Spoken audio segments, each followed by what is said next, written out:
Hello everyone, this is Mrs. Dipti Kulkarni, lecturer, Department of Physics, KLS Kokte PU College, Belgavi. In continuation with my earlier video on thermodynamics, this is my second lecture from the same chapter. In this video, I am going to discuss derivation based on adiabatic process. What is adiabatic process, isothermal process, and based on isothermal process, we have studied one derivation. In this video, we are going to learn adiabatic process. Based on adiabatic process, we are going to learn a derivation. Let us understand first what is adiabatic process. It is a process in which there is no exchange of heat between the system and the surroundings.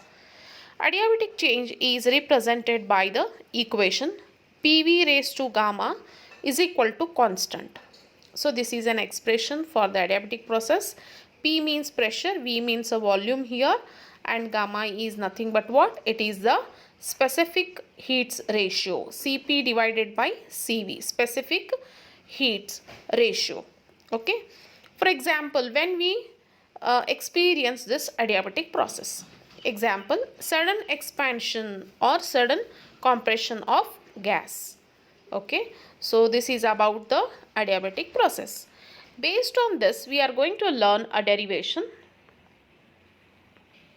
So here is the derivation. Again, whatever we considered the diagram, same diagram we are going to consider for the adiabatic process also.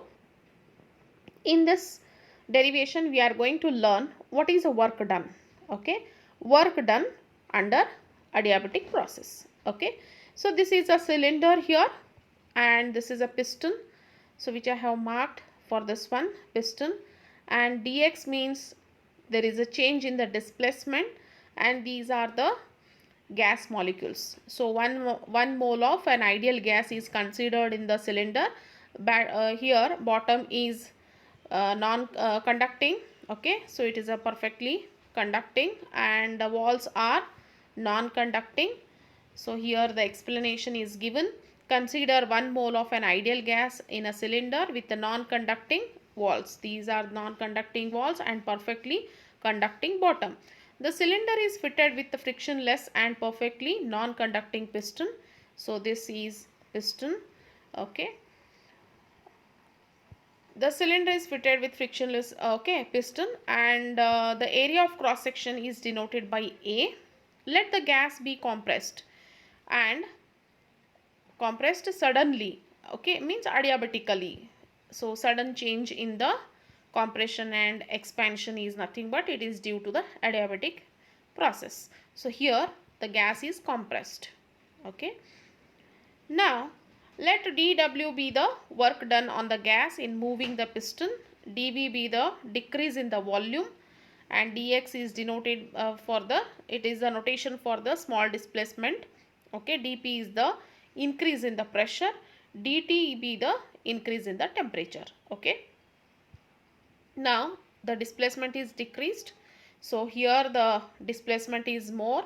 When we put the pressure, when we increase the pressure, then there is a change in the volume decreases. Okay, and as well as we can see the displacement here dx. Okay, we can call it as that displacement is dx. So same this mechanism we are going to prove mathematically. So this is a mathematical proof. We have work done, force into displacement. We know that formula, force into displacement is the formula for the work done. According to this, if we substitute the notation, force is denoted by F and displacement is dx. Then, but force is equal to pressure into area. We can write the force in a different way also, that is pressure into area. So, if we substitute this value in this equation, then dW is equal to P. P means pressure, A means area into dx. Okay, but area into dx, A into dx is nothing but decrease in the volume, which we already discussed in the previous video also, decrease in the volume. So instead of this A dx, we have to substitute there. Instead of this A dx, we can substitute here what? dV. Okay, then finally dW is equal to what? P into dV. You can call it as, this is equation number 1. Total work done on the gas when it is compressed completely from the initial volume V1 to final volume V2 is given by. Suppose if it is compressed, then what is the total work done? So we have to integrate to get a total work done. W is equal to integration over dW, and limits are from V1 to V2. But we know what is dW. Already we have proved what is dW. So we have to substitute that equation number 1 in this equation. Then after that, W is equal to P into dV, where the limits are from V1 to V2. We can call it as this is equation number 2. For adiabatic process of 1 mole of an ideal gas, PV raised to gamma is equal to constant, that is C. Already we studied in the previous slide. Okay.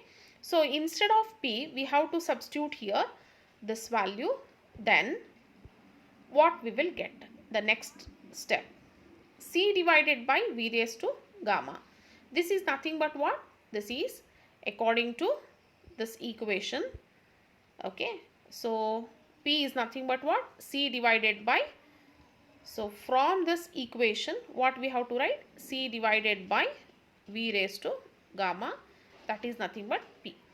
P is equal to. Okay. That only we have mentioned here. We can call it as this is equation number 3.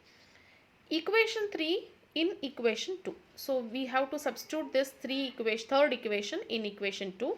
Then W is equal to C divided by V raised to gamma into dV, where limits are from V1 to V2. V1 and V2 are what? They are the volumes, initial and final volumes. Again we have to integrate this value. After integration and simplification, what we will get? V raised to gamma. So 1 by V is nothing but what? We have to consider this gamma here. The ratio is gamma 1 by V raised to gamma. So after integration we got W is equal to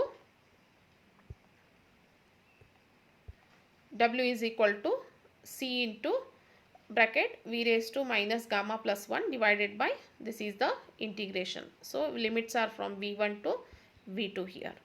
So after substituting V1 and V2 value, okay, so we have to simplify and substituting the value of V1 and V2, we got W is equal to C divided by 1 minus gamma, V2 raised to minus gamma plus 1. So this is in the power, this is also power, V1 raised to minus gamma plus 1. Okay. Next one, after simplification and substitution, we have to take C inside the bracket, then W is equal to 1 by 1 minus gamma. Okay. Then if we multiply with the C, then C V2 raised to minus gamma plus 1 minus C V1 raised to what? Minus gamma plus 1. But we know that C is nothing but what? PV raised to gamma. So this is for the ideal gas. So P1 V1 raised to gamma is equal to P2 V2 raised to gamma. So substitute wherever C is present, there we have to substitute what? P1 V1, P2 V2 value. Then if we substitute in this way, we will get like this. So this is a gamma 1, this is gamma and this is minus gamma. So get cancels, and this is gamma and this is minus gamma, get cancels. After simplification, what we will get? P2 V2. Okay, P2 V2 minus P1 V1 raised divided by 1 minus gamma. Okay. So but P1 V1 is equal to RT1. Okay, because we are discussing the ideal gas means we know that PV is equal to RT, that equation we know. So for that reason P1 V1 is equal to RT1 and P2 V2 is equal to RT2. Okay, so where R is a constant here and T1 T2 are nothing but what? They are the temperatures. So instead of P2 V2 we have to substitute RT2. Instead of P1 V1 we have to substitute RT1 and denominator value as it is. Okay, the next one, after simplification we have to take R outside inside the bracket T2 minus T1 divided by 1 minus gamma. Okay, suppose if we interchange this value here and this value here, definitely signs are going to change. Then in this denominator also we have to exchange these signs. After changing that, W is equal to R into bracket T1 minus T2 divided by gamma minus 1. This is the final expression for the work done. Okay, suppose if we are considering for the n number of moles, then for n moles W is equal to, we have to multiply n with R, n R into bracket T1 minus T2 divided by gamma minus 1. This is the final expression for the work done in the adiabatic process. Next one, reversible process. It is a process in which all the changes occurred in direct process can be exactly reversed. A very slow expansion or very slow compression of a gas. Okay, so this is what reversible process. The next one, irreversible process. It is the process in which all the changes occurred in direct process cannot be exactly reversed. Example, sudden expansion and compression of a gas, which we discussed the same for the adiabatic process also. Next one, heat engine. It is a device which converts heat energy into mechanical work. So this is the schematic diagram of heat engine. So this is a hot reservoir. The temperature of that is, hot reservoir is T1, and cold, this is a cold reservoir. The temperature of this is T2, and here this is a working substance is working substance mixture is mounted, and the heat which is released from this hot reservoir, that is Q1, and after external work or the work done, whatever heat is released from this mixture, that heat is denoted by Q2, and the expression is what? Q2 is equal to W plus Q1. So this is due to the external work done. So this is the heat engine diagram, which is very, very important. We have to practice this. Okay, efficiency of heat, which is denoted by eta, symbol eta, in terms of heat energies. It is a ratio of output work to the heat supplied. Eta is equal to output work divided by heat supplied. So this is the efficiency symbol here, W divided by Q1, where W is nothing but what? From this we can write Q1 minus Q2, difference between the heat, okay, divided by Q1, where Q1 is the amount of heat supplied by the source, Q2 is the amount of heat rejected to the sink. So this is the, after work done, whatever heat is released from this mixture, that is definitely it goes to cold reservoir or to the sink. Okay, that heat is nothing but Q2. W is equal to Q1 minus Q2 is the work done. Next one, limitations of first law of thermodynamics. Okay, first one, it does not indicate the direction in which heat flows. Okay, it does not explain why the entire heat cannot be converted into mechanical work. So this is what limitations for the first law of thermodynamics. Next one, second law of thermodynamics. These are the statements which we have to remember. So here Clausius statement and Kelvin Planck statement, both they comes under second law of thermodynamics. We have to read them properly. We have to understand the statement and we have to represent. Okay, so it is impossible according to the second law. In the second law of thermodynamics, Clausius statement, what it tells, it is impossible to transfer the heat from cold body to hot body without any external work.